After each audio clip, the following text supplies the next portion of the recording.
Good morning, Dante friends, or good evening. I'm here with Cynthia Spaulding, and we're going to be talking about Inferno 18. I'm Deborah Parker, and I'm a professor of Italian at the University of Virginia. I'm also the general editor of The World of Dante, a website for teaching and learning Dante's poems, so maybe you'll check it out. I hope so.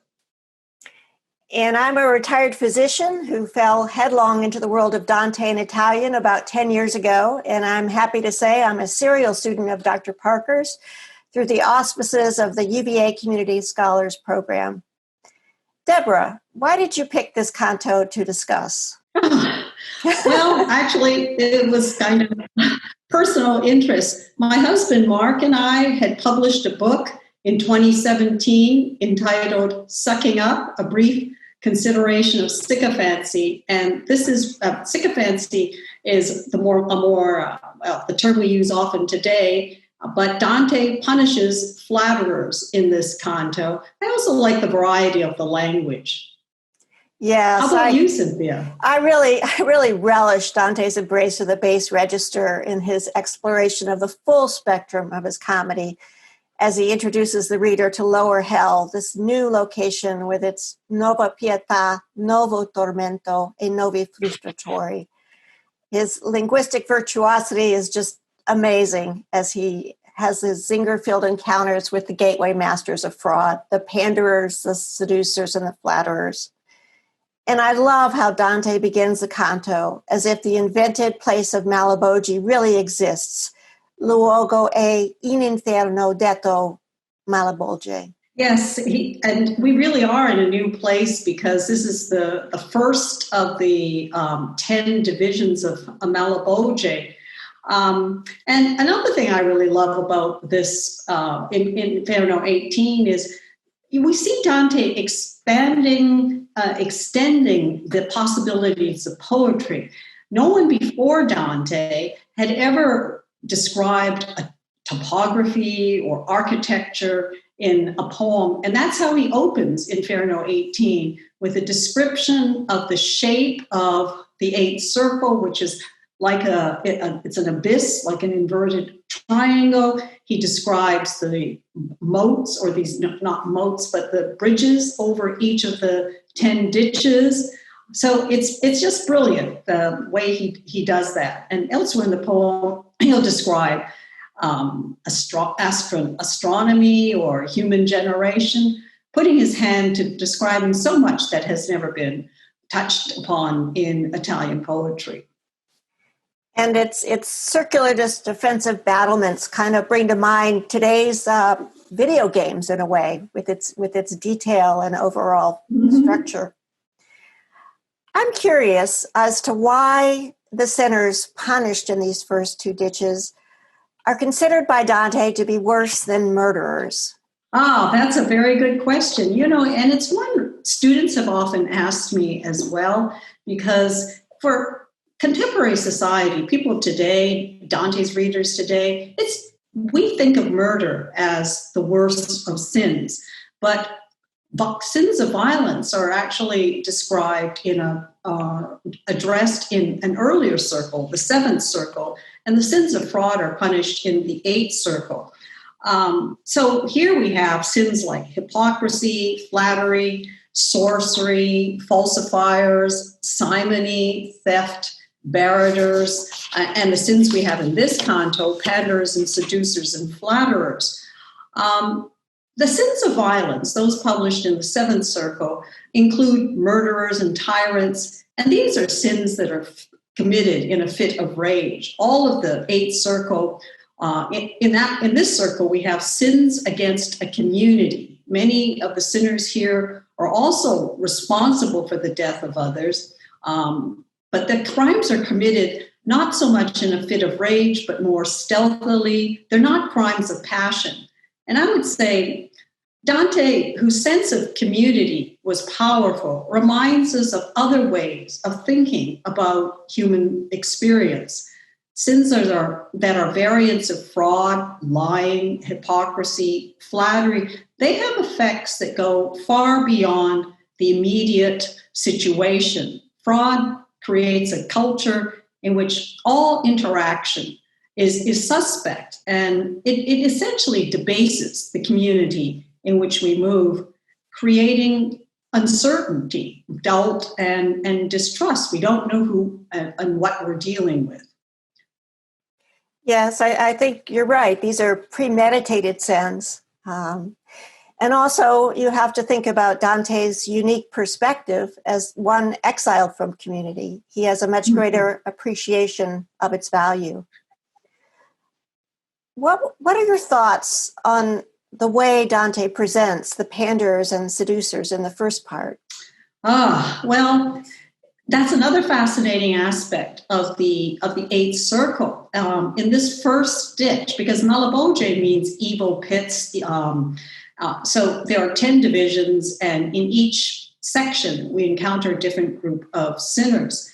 And in this circle, we see something that Dante continues throughout the eighth circle, and that is the pairing of a contemporary figure, the Venedico Cacciamimico, who is the panderer, the pimp, and then we also have a figure from classical times, Jason, the great seducer.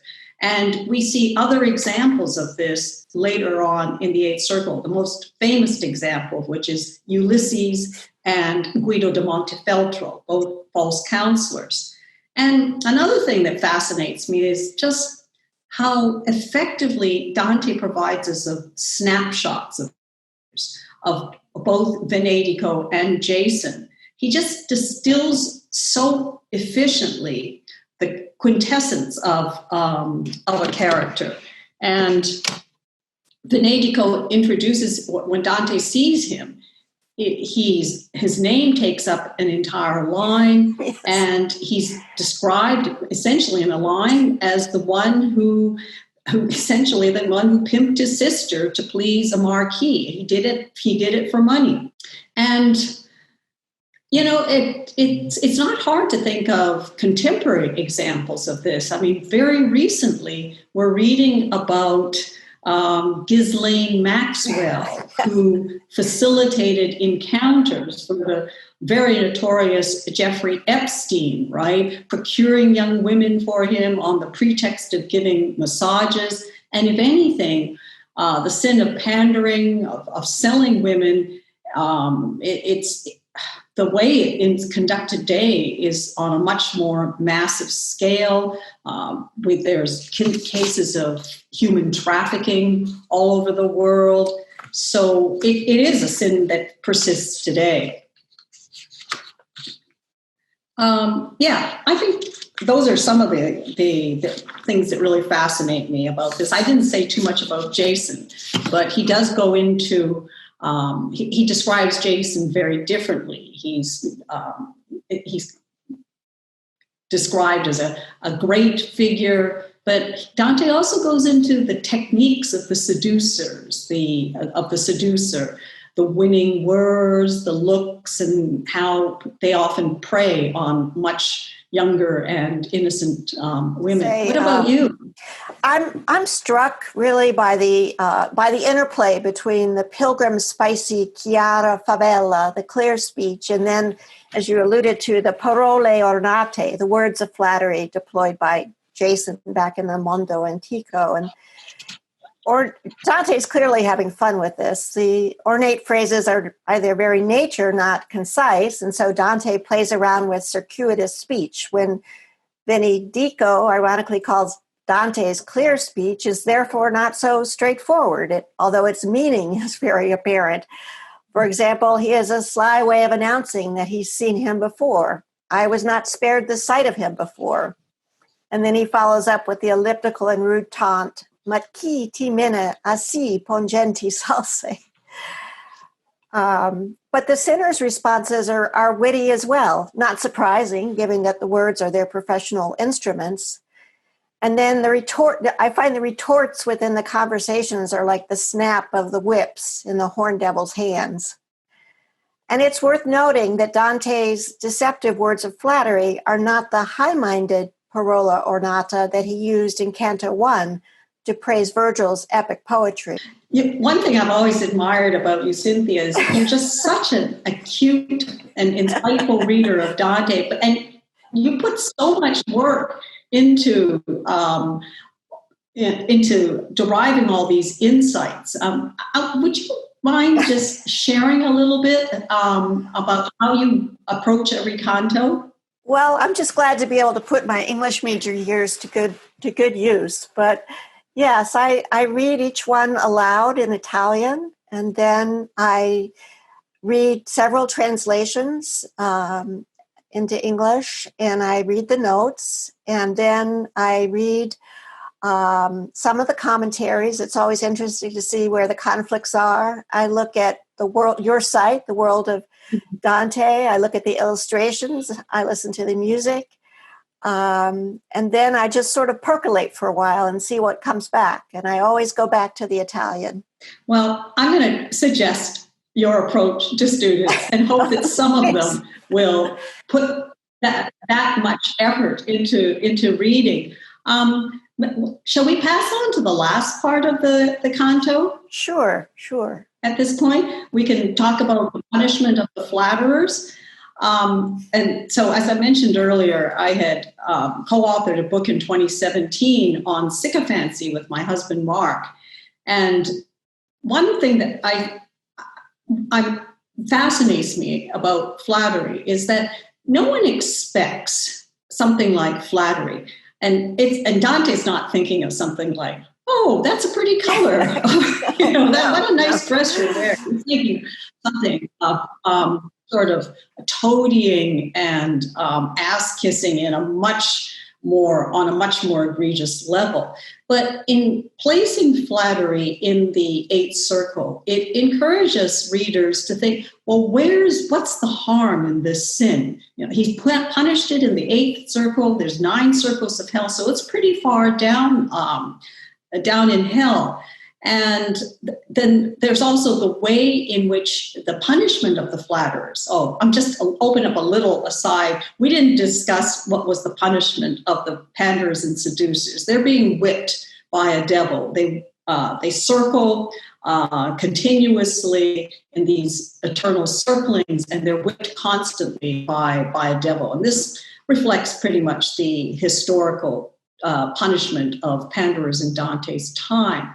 But the flatterers in Dante's Inferno are immersed in excrement. And the word that Dante uses is pretty coarse. It's merda in Italian, which translates to shit in English. So we might think of those who are full of crap in life are literally immersed in it. And the punishment for flattery exploits a long-standing association of flattery with excrement. And this punishment, this disgusting punishment, tells us everything. What a filthy habit this is.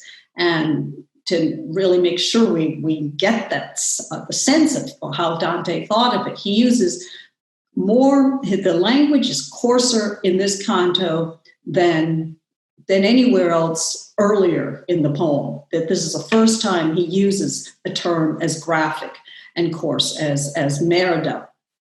And so he's really forcing us to think about the harm that flattery does. And I'll call it sycophancy too. It's always worse than we think. It's more pervasive than we recognize. And its consequences go far beyond particular episodes. Sycophancy, flattery infects an entire community, whether it's political circles, the contemporary workplace, or social actions. The effects go far beyond ingratiator and target because they don't take place in, it distorts everything when someone flatters egregiously. What strikes you about this section, Cynthia? Well, I think what, of course, the language does very much. The coarseness of the double consonants, the many words that have sc sounds: sconcia, scorta, scuriata, scheggia, scaccia. The verbs like asanarsi, apostarsi, accosciarsi. the harsh rhymes. And I think maybe with your wonderful accent, you could read a couple tercets just to illustrate that. All right. So yeah, these are just two tercets, and they're very onomatopoeic in that Dante, using many double F's, double S's, he reproduces the disgusting sensation of sloshing excrement. Quindi sentimo gente che si nicchia nell'altra bolgia e che col muso scufa e se medesima con le palme picchia. Le ripe erano gromate d'una muffa per l'alito di giù che vi s'appasta, che gli occhi e col naso facea zuffa. So there must be either from this section or others describing the punishment of flattery, words that really strike you.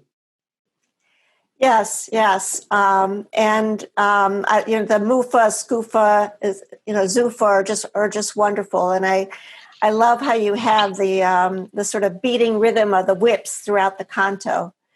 And going back to your question, the other thing that strikes me about this section is the way that the different way that Dante treats the women versus the regally presented Jason. The three women are rendered as passive and vulnerable victims, women de calm, the feminine da conio in his brutal vernacular. And the third woman, Thais, is described as more animal than human. Isifale tricks other women, so she has some power, but then she in turn is tricked by Jason and reduced to a defenseless Giovinetta.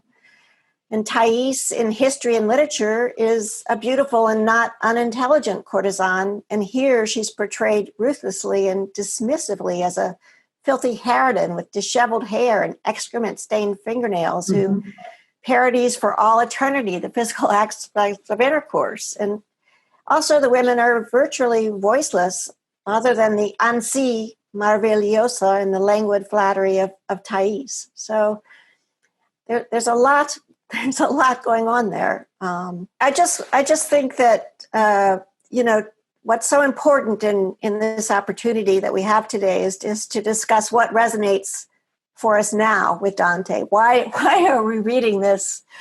700 and some years later. And this goes back to what you were saying so much about sycophancy. And to me, it's Dante's treatment of civil, or rather uncivil discourse, the fraudulence with its threat to society that lies behind the persuasive and flattering words, and the insults, which are the opposite face of the coin to flattery. And they were, of course, Dante's tool of choice in his conversations with his two damned contemporaries. And as I was preparing for this, I read not long ago in the Washington Post an editorial by Colbert King, and he wrote, "But truth matters not when the intent is to malign, smear, and gain ground at the expense of others. Flattery and insults are sadly the currency of our time, and they're reaping their perilous rewards." Virgil concludes the canto with the words, "E quindi sian le nostre vite sazie." And I've had enough as well, looking at the degradation of our natural politics.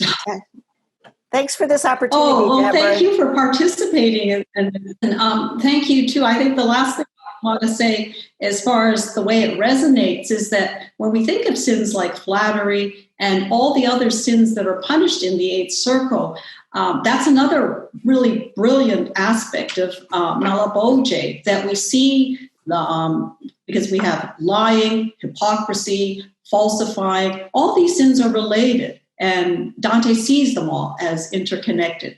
So thank you, everyone, again, for listening, and we hope you'll listen to more of these broadcasts as well.